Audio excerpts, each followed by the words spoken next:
हज़रत अब्दुल्ला इब्न उमर रदी अल्लाह ताला अन्हो हज़रत उमर के साहिबजादे मक्का मुकरमा में उनकी कब्र है। मैंने जब उन्हें पढ़ा तो मुझे उनसे बड़ा प्यार हो गया। लेकिन आपको पता है वहाँ जाके किसी शख्स का मज़ार तलाश करना या पूछना एक मुश्किल काम होता है। तो एक दफ़ा मैं मक्का शरीफ में हाजिर था तो एक गाड़ी वाला ड्राइवर मुझे कहने लगा कि मौलाना मैं आपको जानता हूँ, मुझे आपसे मोहब्बत है, एक बात बताऊँ आपको। मैंने कहा बताओ। कहने लगे हज़रत अब्दुल्ला इब्न उमर की कब्र देखनी है। मैंने कहा ये तू नहीं कह रहा, ये किसी ने बंदोबस्त कराया है, ये अल्लाह ने तेरे दिल में बात डाली है, ये हो गया, तू ले चल मुझे। हज़रत अब्दुल्ला इब्न उमर को नबी पाक ने फरमाया था राजुलुन सालिह, ये नेक बंदा है, ये मुत्तकी आदमी। हज़रत अब्दुल्ला इब्न उमर रदी अल्लाह ताला अन्हु सैयदना फारूक आज़म रदी अल्लाह ताला अन्हु के साहिबजादे हैं और इनकी हमशीरा सैयदा हफ्सा रदी अल्लाह ताला अन्हा हुजूर की ज़ौजा मोहतरमा है। एक दिन अपनी हमशीरा से कहने लगे कि नबी करीम सल्लल्लाहु ताला अलैहि वसल्लम घर में आए ना, और अगर हुजूर गम उम्मत में परेशान ना हो, तबीयत को हशाश बशाश देखो तो ज़रा पूछना तो सही हुजूर का मेरे बारे में क्या ख्याल है, पूछना तो सही कि करीम की बारगाह में मेरा क्या मकाम है, मेरे बारे में हुजूर क्या फरमाते हैं। अब बहन को काम बताए और बताए भी भाई, और फिर बहन वो काम ना करे, ये तारीख में होता नहीं। हज़रत उमर फारूक रदी अल्लाह ताला अन्हु की साहिबजादी उम्मुल मोमिनीन रदी अल्लाह ताला अन्हा फरमाती हैं कि मैं तो बस मुंतज़िर थी। उन्होंने तो कहा था ना कि अगर तुम हशाश बशाश देखो तो बात करना, लेकिन हुजूर तशरीफ़ लाए, मेरी बारी थी, मेरे घर तशरीफ लाए, खाना पेश किया तो फौरन मैंने अर्ज की हुजूर एक बात पूछनी थी। तो हुजूर ने फरमाया पूछिए। मैंने अर्ज की हुजूर मेरे भाई अब्दुल्ला इब्न उमर के बारे में आपका क्या ख्याल है। नौजवानों मेरी बात पे गौर करना, मेरे भाई के बारे में आपका क्या ख्याल है। तो नबी करीम सल्लल्लाहु ताला अलैहि वसल्लम ने मेरी तरफ देखा और फिर हुजूर ज़ेरे लब थोड़ा मुस्कुराए। और बरेली के इमाम कहते हैं कि हुजूर मुस्कुरा देते थे ना तो जो बड़ा दुखी होता था वो भी हंस पड़ता था। अब सवाल पैदा होता था कि फिर तो उस मुस्कुराहट के लिए इंतज़ार करना पड़ता होगा कई कई महीने कि हुजूर मुस्कुराएं तो रोने वाले हंसें। तो आला हज़रत फरमाते नहीं, इंतज़ार नहीं करना पड़ता, ये मुस्कुराते रहना तो हुजूर की आदत है। जिसकी तस्कीन से रोते हुए हंस पड़े उस तबस्सुम की आदत पे लाखों सलाम।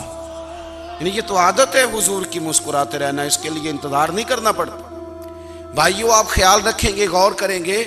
हजरत अब्दुल्ला इब्न उमर रदी अल्लाह ताला अन्हु के बारे में पूछा तो सैयदा फरमाती हैं कि नबी करीम सल्लल्लाहु ताला अलैहि वसल्लम ना ज़ेरे लब मुस्कुराए और फरमाया हफ्सा तेरा भाई है तो अच्छा, लेकिन मैंने सुना है कि इशा की नमाज पढ़ता है तो फजर तक सोया ही रहता है।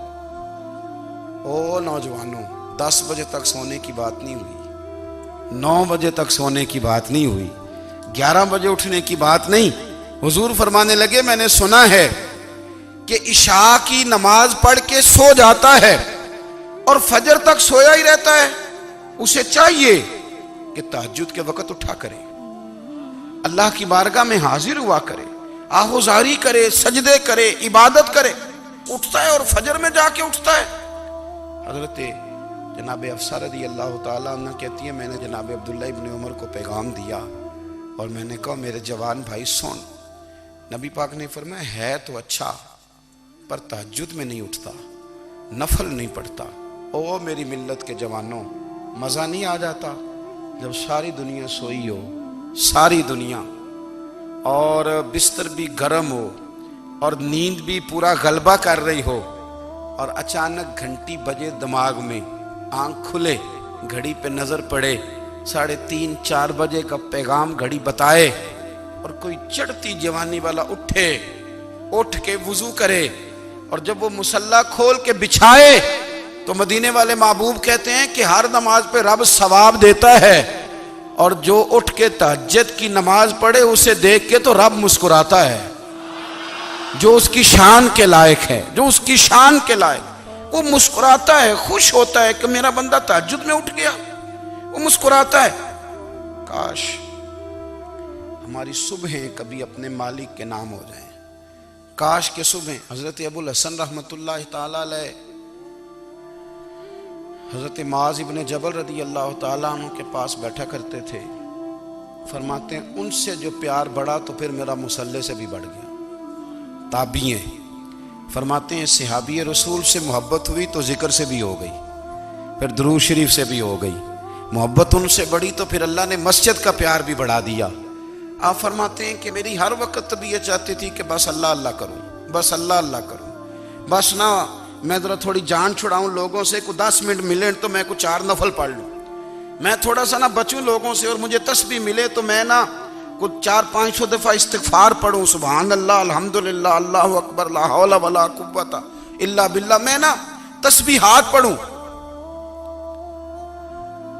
फरमाते हैं कि बच्चे थे घर में 6-7, गुर्बत थी, काम मिलता कोई नहीं था और मैं काम चोर नहीं था, काम ढूंढता था, पर अल्लाह की कुदरत के काम नहीं मिलता था। फरमाते हैं कि मैंने एक दिन अपनी अहलिया से कहा कि आज मैं फिर जाता हूँ काम ढूंढने, तो मेरी बीवी बड़ी फरमा बरदार थी, पर उस दिन ना गुर्बत के हाथों तंग आके कहने लगी आज नाना कोई तू चीज़ लेके आया, तो मुझसे बच्चों की भूख नहीं देखी जाती। ये सब रोगां दा रोग मुहम्मद जिसदा नाम गरीबी, कंड बुला के लंघ जाते नहीं दोस्त यार करीबी, आज ना कुछ लेके आया तो मैं बच्चे लेके मेके चली जाऊंगी।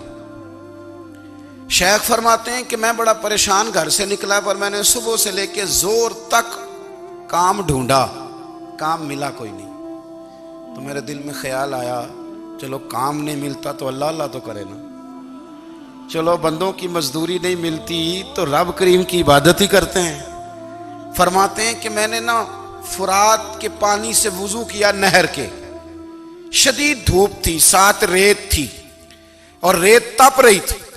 मैंने अपना रुमाल वहीं मुसल्ला के तौर पर बिछा लिया और फरमाते हैं कि जोर से लेकर असर तक नमाज पढ़ी, धूप भी पूरे जोर पे, पर मेरे सजदे का ज़ौक़ भी पूरे जोर पे। फरमाते हैं सूरज भी चमक रहा है और रब की इबादत का ज़ौक़ भी पूरे जोर पे।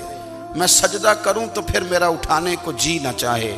मेरे उस्ताद लिखा करते थे, ये उनका शेर है, वो कहा करते थे मुझे सोज दे, मुझे साज दे और मुझे नीम शब का न्याज दे, दमे सजदा खुद को मैं तोड़ दूं, मुझे ऐसा ज़ौक़े नमाज दे। और मैं तेरी बहार का फूल हूं, मैं खिला भी हूं तो तेरे लिए, मुझे मेरी शाख से तोड़ ले, मुझे अपनी जुल्फ का नाज दे। भाई फरमाते हैं कि असर तक मैंने नफल पढ़े, दिल ढलने लगा, असर की नमाज पढ़ी और मैं वहां से चला। अब मैं जब निकलने लगा तो दिल में ख्याल आया कि छोटी छोटी दीवारें हैं घर की, बगैर कुछ लिए जाऊंगा तो बीवी दूर से देखेगी तो शोर करेगी कि फिर खाली हाथ आ गया है। कहते मैंने अपने उसी रुमाल में जिस पे मैंने नमाज पढ़ी थी ना, रुमाल में की आखी दे पंजाबी जो साफा कहते हैं, उसी में ना मैंने कुछ रेत भर ली कि वो दूर से देखेगी तो समझेगी कुछ लेके आया है, चलो जाके उसे बता दूंगा कि आज फिर मजदूरी नहीं मिली। कहते हैं वो रेत लेकर जब मैं घर में गया तो पहले बीवी दरवाजे पे खड़ी होती थी, पूछती थी खाली हाथ आ गए हो, आज मैंने देखा तो है ही कोई नहीं। फरमाते मैं अंदर दाखिल हुआ, सलाम लिए, कोने में मैंने वो रुमाल रख दिया और मैंने आवाज दी कि भली मानस कहाँ हो, तो वो कहने लगी आप मुंह हाथ धो ले, मैं रोटी लेके आई। मैंने कहा रोटी कहाँ से आ गई, यहाँ तो कई दिनों के फाके, तो कई दिनों की गुर्बत है, यहाँ तो इस घर में तो फकीरी है। फरमाते हैं कि वो रोटी लेके आई और उस वक़्त की जो मौजूदा नेमतें थी, समझ ले सलाद अचार हर चीज़ साथ लाई। मैंने कहा कि बच्चे कहाँ गए, कहने लगी वो खाना खा के खेलने गए, आप खाना खा लें आ जाते। खाना उसने चुन दिया।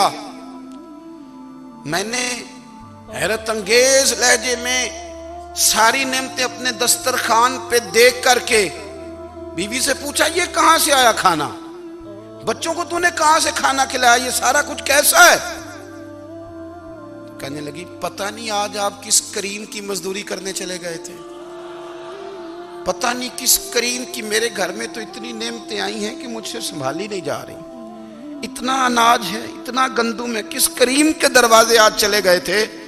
ये कहते कहते वो उठी और उठ करके कहने लगी पहले ही बड़ा कुछ आया था, अब क्या ले आए हो?